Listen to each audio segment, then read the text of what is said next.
Un poste frontalier autrefois invisible vient d'enregistrer plus de 74 000 passages en un seul mois, chiffre inédit pour une simple bourgade de poussière.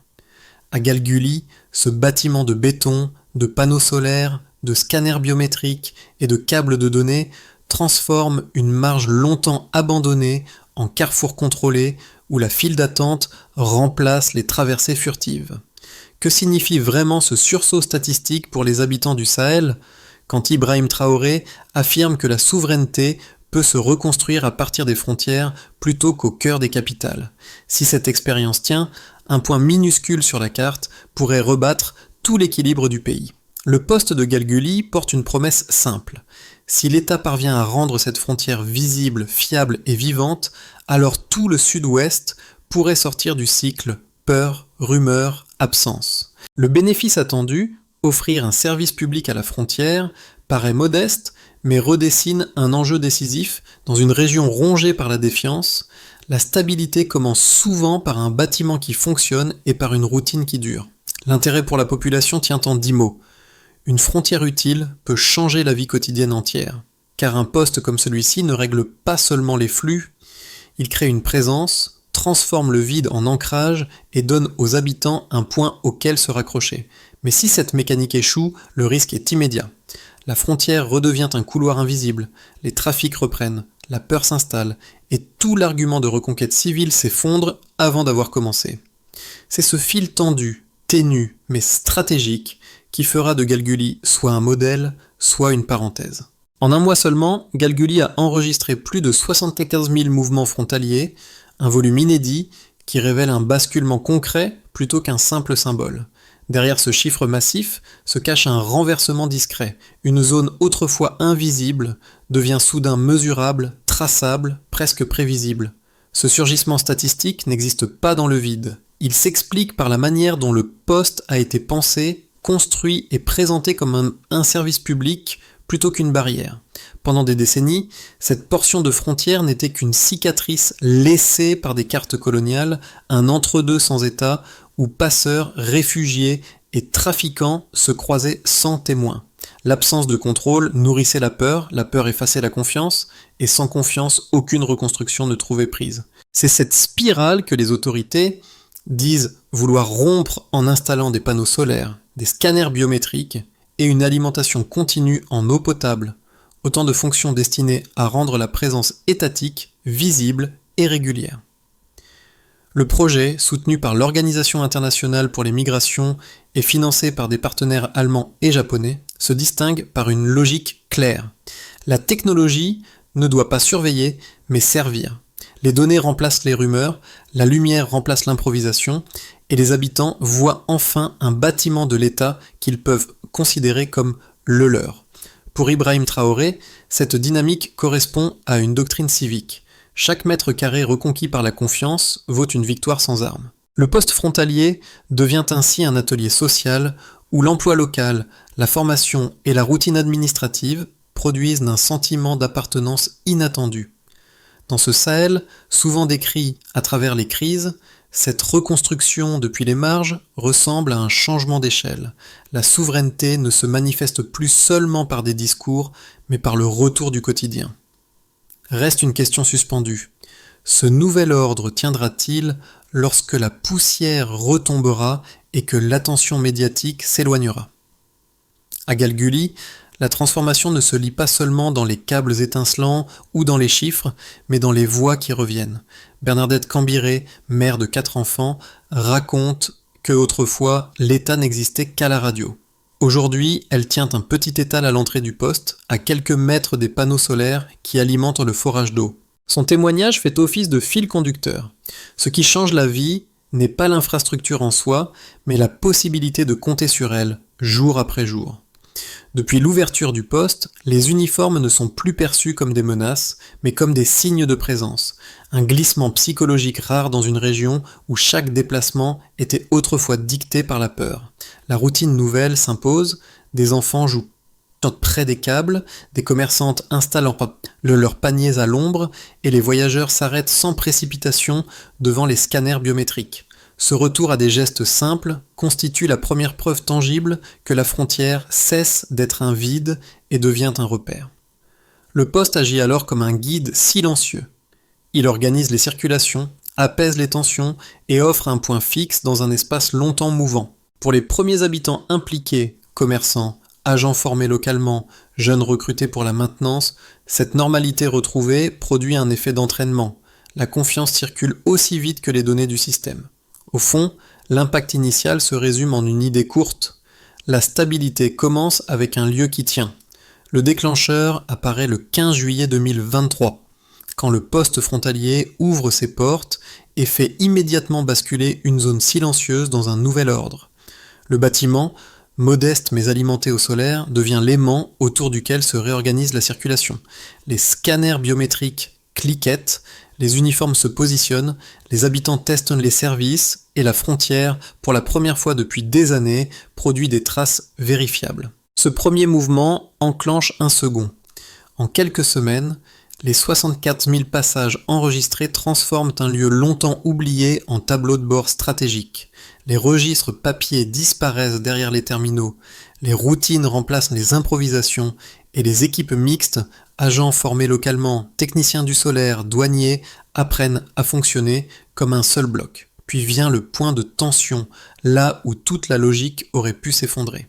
À mesure que le poste gagne en visibilité, les rumeurs se déploient. On parle d'une façade étrangère, d'un instrument d'espionnage, d'une installation qui ne tiendrait pas une saison. Dans le nord, certains groupes armés testent les limites, s'approchent, se retirent, reviennent encore, comme pour sonder la solidité psychologique du dispositif. L'atmosphère change. Les murmures remplacent l'enthousiasme, et l'inauguration paraît soudain trop lointaine pour servir de bouclier symbolique. À Ouagadougou, Ibrahim Traoré convoque un conseil de sécurité d'urgence. Il sait que l'attaque n'est pas physique mais narrative, et que si la confiance cède, tout cédera. Le message officiel tombe comme un repère. Le Burkina Faso reconquiert ses frontières, et cela n'est pas négociable. Sur le terrain, les patrouilles sont renforcées, la coordination avec le Ghana resserrée, et les observateurs notent une inversion rare.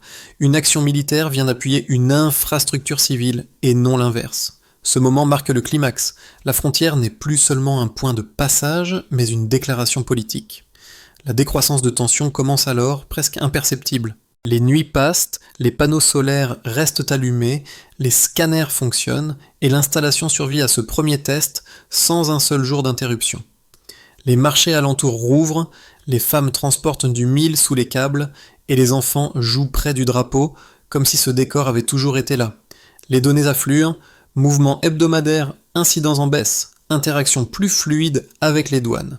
La routine reprend et devient un signe de résistance silencieuse. Là où l'absence dictait la loi, la présence impose désormais un rythme. Les voisins régionaux réagissent. Accra salue une barrière contre les trafics, Abidjan redoute un ralentissement commercial, Bamako et Niamey y voient une preuve que la souveraineté peut être africaine avant d'être importée. Les médias occidentaux titrent sur le financement étranger, mais sur place, les habitants ne voient qu'une chose. L'eau coule, la lumière reste, et le poste continue d'exister malgré les doutes. Cette succession, activation, tension, stabilisation forme la ligne directrice d'un projet qui doit désormais survivre à sa propre réussite. Car si le calme paraît solide, il reste construit, fragile et dépend chaque jour d'un équilibre étroit entre technologie, routine et présence humaine. Les chiffres qui entourent Ngalguli ne racontent pas seulement une performance administrative, ils décrivent une rupture mesurable, presque méthodique, dans une zone longtemps dépourvue d'indicateurs fiables.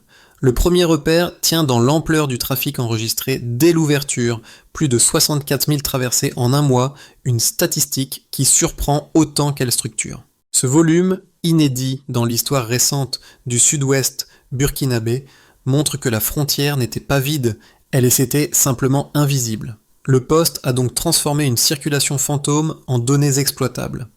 Et cette bascule est un changement de nature, non de degré. Chaque mouvement, auparavant consigné sur des cahiers froissés, devient désormais un point d'information utilisable par la sécurité, les douanes et les patrouilles mixtes avec le Ghana. Cette masse de données, régulière et continue, crée un socle que les autorités n'avaient jamais eu, un socle qui permet d'observer, de corriger et d'anticiper. Le second indicateur concerne la sécurité. Une baisse de 37% des incidents frontaliers signalés dans la zone sud-ouest depuis la mise en service du poste. Cette diminution n'est pas spectaculaire en soi, elle l'est devenue dans le contexte d'un Sahel où chaque amélioration semble contredire des années de délitement. Elle indique surtout un mécanisme simple. La présence visible freine les trafics invisibles. Les observateurs de terrain expliquent que l'effet n'est pas militaire mais psychologique. Les groupes armés évitent désormais une zone où les flux sont contrôlés et où les mouvements sont tracés. Ce que l'on appelait autrefois une ligne poreuse devient un espace surveillable, et cette transitivité s'exprime immédiatement dans les chiffres. Dans cette région où la moindre variation s'amplifie rapidement, un tel delta constitue une première preuve que la reconstruction des marges peut produire une stabilité locale, même limitée. Le troisième chiffre, souvent relégué dans les annexes, est pourtant déterminant. Plus de 200 habitants ont obtenu un emploi direct ou indirect lié au poste. Ces emplois modifient l'économie d'une localité qui, pendant des décennies, ne vivait que de flux informels. À long terme, cette dynamique ouvre une logique d'entraînement. Si le poste tient, le marché tient. Si le marché tient, la communauté se stabilise. L'emploi local devient alors un vecteur de souveraineté discrète. Les habitants entretiennent eux-mêmes les panneaux solaires, assurent la maintenance, servent au guichet, contrôlent les flux et incarnent la continuité quotidienne du poste. C'est exactement l'articulation que Ibrahim Traoré défend dans ses discours. La sécurité comme construction sociale soutenue par des gestes civiques plutôt que par la seule force. Plus de données, moins de peur, plus de lumière, moins de dépendance. Cette équation, simple mais lisible, se matérialise dans une routine qui dure. L'ensemble forme une logique cohérente. 3 chiffres, 3 angles, 3 dynamiques qui s'emboîtent. La statistique du trafic révèle la transformation d'un vide en circulation mesurable. La baisse des incidents illustre l'impact d'une présence visible, presque mécanique. Les emplois locaux montrent comment une infrastructure devient un organisme social. Ces 3 repères forment un maillage où la technologie, l'humain et la souveraineté se renforcent mutuellement. Ils tracent aussi la limite. Si l'un d'eux cède, l'équilibre se fragilise. Mais tant qu'ils se maintiennent, Galguli fonctionne comme un prototype crédible d'un État qui revient par les marges plutôt que par les discours. 2 récits s'affrontent autour de Galguli, chacun doté d'une cohérence propre, chacun capable d'emporter l'argumentation s'il n'était pas confronté à l'autre. Le premier récit est celui des partisans. Pour eux, le poste frontalier incarne une souveraineté retrouvée. Ils rappellent que l'infrastructure est gérée par des agents burkinabés, formés localement, et que les données sont stockées à Ouagadougou plutôt qu'à l'étranger. Cette autonomie procédurale leur semble décisive. Un État qui contrôle ses flux, sécurise ses marges et relie sa population par une routine fiable crée une nouvelle forme de stabilité. Le symbole compte presque autant que les murs. Voir un drapeau flotter au-dessus d'un poste alimenté au solaire devient la preuve tangible d'une présence étatique souhaitée, assumée et durable. Pour ses défenseurs, Galguli est un laboratoire africain de souveraineté pratique, une manière de montrer qu'un territoire peut se réorganiser autour d'un service public fonctionnel. Face à ce récit, les critiques avancent une position tout aussi structurée. Ils soulignent que le financement du poste reste largement externe, Allemagne, Japon, OIM. Selon eux, une dépendance technologique peut en remplacer une autre, plus subtile, mais tout aussi contraignante.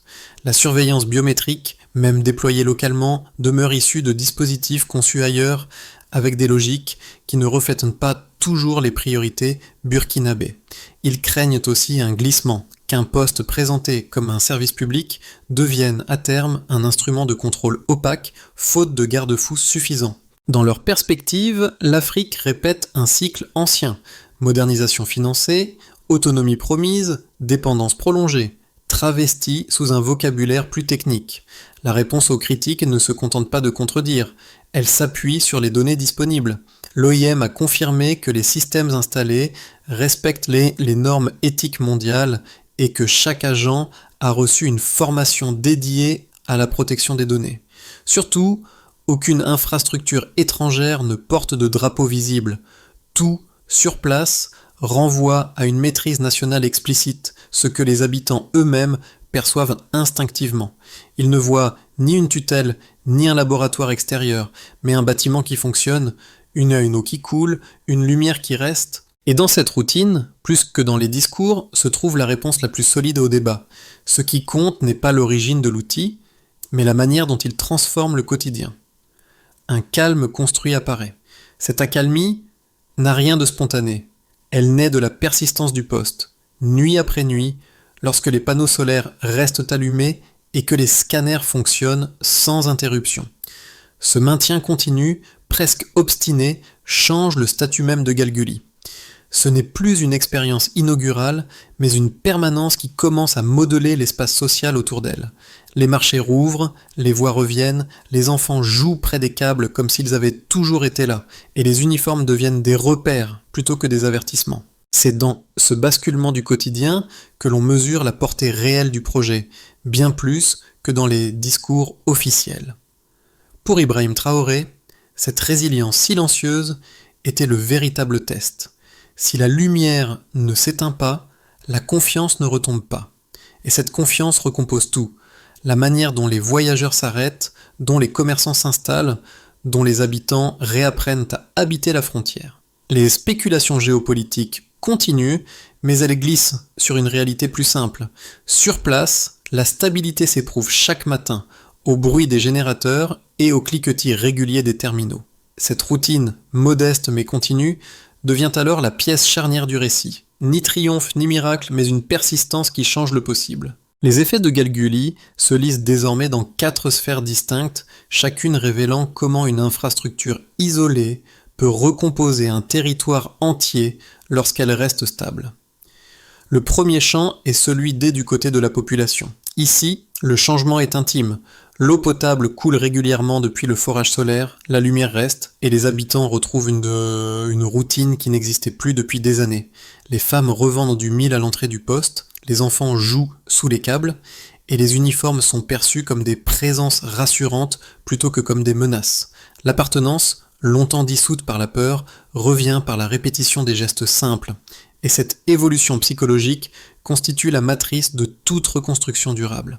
Le poste ne fabrique pas seulement de la sécurité, il fabrique un sentiment d'être vu, reconnu, intégré. Le second champ relève du côté des activités économiques.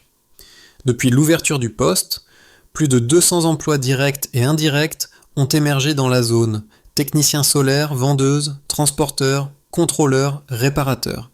Ce tissu économique, modeste mais réel, stabilise une communauté qui vivait autrefois au rythme imprévisible des flux informels.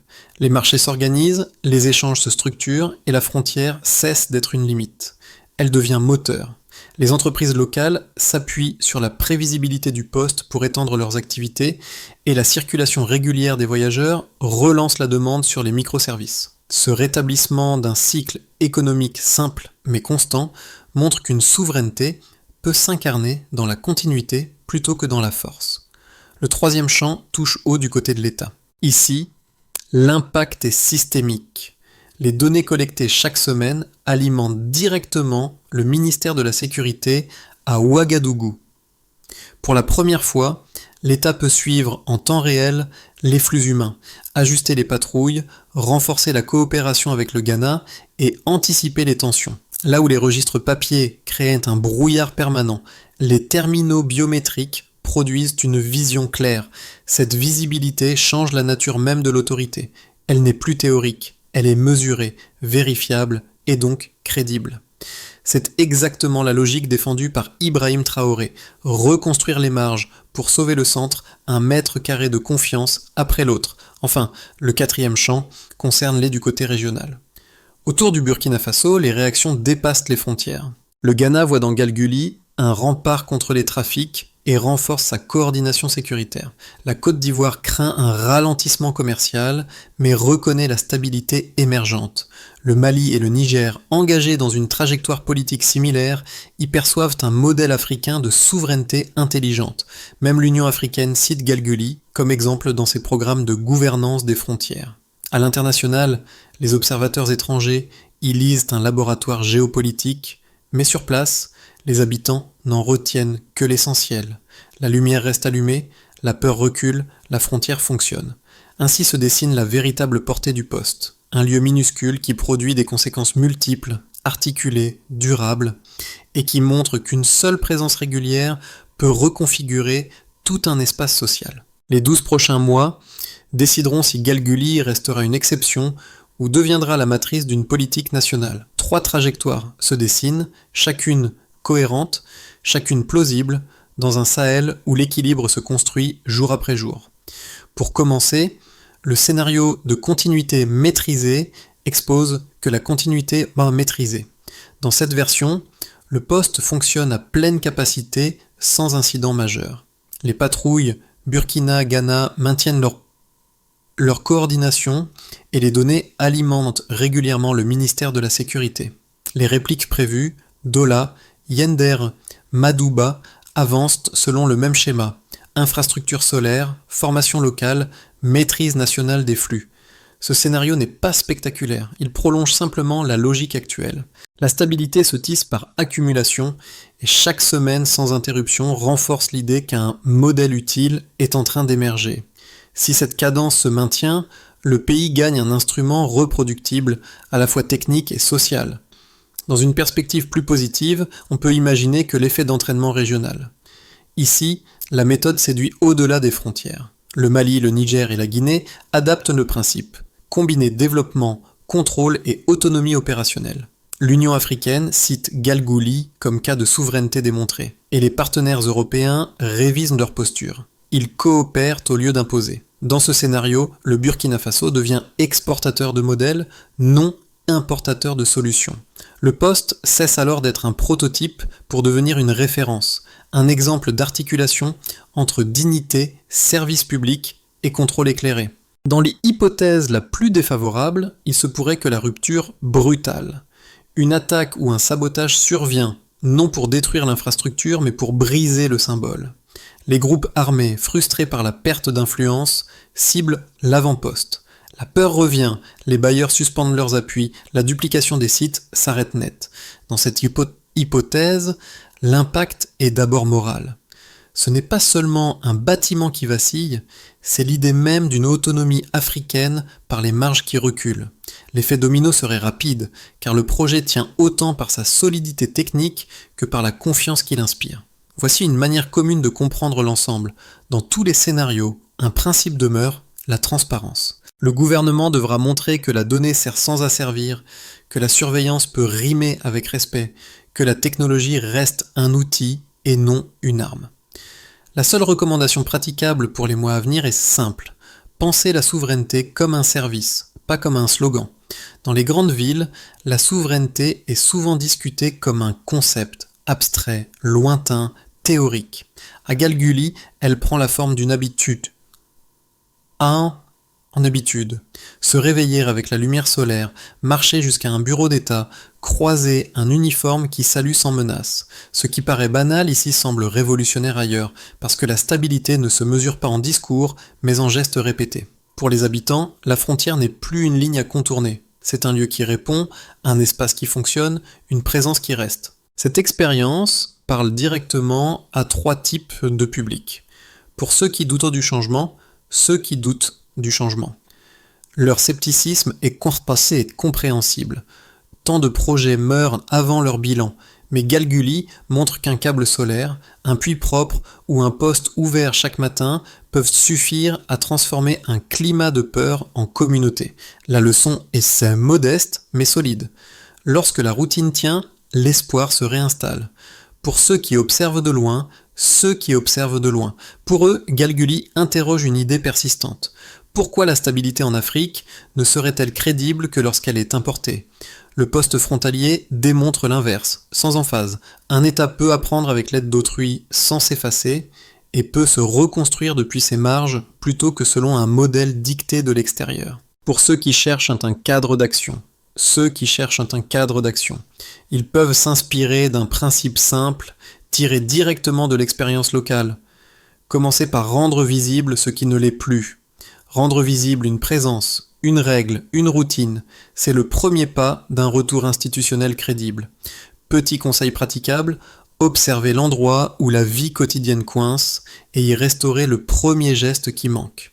La question n'est plus de savoir si Galguli fonctionne, mais comment transformer cette stabilité locale en méthode durable. Le projet offre déjà une trame claire que les prochains mois peuvent convertir en feuille de route structurée. Première étape, consolider, AI, équipe locale, l'AMSI, garantir la continuité. Les agents formés à la maintenance solaire et au scanner biométrique assurent la permanence du poste saison après saison. La mesure est simple, nombre de jours sans interruption, l'indicateur le plus fiable d'une souveraineté opérationnelle. C'est le socle que Ibrahim Traoré évoque lorsqu'il parle de victoire sans armes, une régularité qui rassure plus qu'un discours. Deuxième étape, répliquer, AI, ministère de la Sécurité, plus OIM, l'AMSI, ouvrir une douzaine d'autres sites. Chaque nouveau poste doit reprendre la même combinaison. Énergie solaire, biométrie, emploi communautaire. Le calendrier se joue sur 2 ans, avec un suivi trimestriel. L'évaluation repose sur 3 métriques. Trafic enregistré, incidents signalés, emploi créé. Troisième étape, encadrer AI, gouvernement. L'AMSI, fixer des garde-fous clairs. La technologie reste un outil, non une arme. Les directives nationales de protection des données, auditées par l'OIM, doivent être publiées et accessibles. La mesure, tolérance zéro pour les abus, transparence des rapports, contrôle indépendant. Quatrième étape, ancrer AI, communauté locale, l'AMSI, transformer la sécurité en routine. Quand les habitants se sentent protégés sans y penser, la frontière cesse d'être une ligne, elle devient une habitude. La mesure, perception de sécurité dans les marchés et dans les échanges du quotidien. L'indicateur intangible, mais décisif, déjà visible à Galguli. Cinquième étape, relier AI. Burkina Faso, plus Ghana, plus voisins régionaux. L'AMSI, tisser des corridors conjoints. La souveraineté ne s'impose pas seule, elle se construit coopérativement. La mesure, fluidité des flux, coordination des patrouilles, stabilité des zones limitrophes. Ainsi se dessine une méthode. Consolider, répliquer, encadrer, ancrer, relier, une progression qui transforme un poste en politique. Bernardette Cambiré ferme son état comme elle le faisait au début du projet, lorsque les panneaux solaires ronronnaient encore comme une promesse fragile. Autour d'elle, le marché bruisse doucement, signe d'une normalité patiemment reconstruite. Dans ce décor simple, un filet d'ombre, quelques paniers de mil, le cliquetis lointain des scanners, en mesure mieux qu'ailleurs ce que Galguli a changé. Non pas une révolution spectaculaire, mais une manière nouvelle d'habiter la frontière. Ce retour, discret mais profond, rejoint l'intuition défendue par Ibrahim Traoré. La souveraineté se bâtit dans les marges, à hauteur d'homme, par la constance plus que par la force. Et c'est dans le regard de ceux qui n'attendaient plus rien, commerçantes, voyageurs, jeunes recrues, que l'on perçoit la transformation la plus durable. La frontière ne prend plus, elle donne. Elle ne repousse plus, elle relie. Elle ne surveille plus seulement, elle sert. Dans la mémoire du pays, Galguli restera peut-être un point minuscule, mais pour ceux qui y vivent, il marque le centre d'une renaissance silencieuse, un lieu qui prouve que la stabilité peut commencer par un geste banal, une lumière qui reste, un uniforme qui salue, une eau qui coule. À l'échelle du monde, Galguli reste un point presque invisible sur une carte, un éclat discret dans l'immense Sahel. Pourtant, ceux qui y vivent savent qu'un lieu minuscule peut porter une portée symbolique bien plus vaste que ses murs. La frontière n'y est plus une ligne de séparation, mais une respiration collective, un endroit où l'on se reconnaît, où l'on se parle, où l'on circule, sans craindre de disparaître dans la poussière. Ce récit, aussi simple qu'ancré, offre une clé pour tous ceux qui regardent l'Afrique depuis loin. La stabilité ne se proclame pas. Elle se construit par des routines patientes. Chaque panneau solaire, chaque guichet ouvert, chaque geste répété rappelle qu'un pays peut se redresser par le bas, sans bruit, sans emphase. Et c'est dans ces marges que se forge souvent l'avenir, loin des tribunes et des discours. Si ce récit vous parle, si vous pensez que la souveraineté peut se lire dans un câble qui brille ou dans un marché qui se remet à vivre, alors vous faites déjà partie de cette conversation. La suite dépend aussi de vous, de ce que vous choisissez d'écouter, de comprendre, de partager.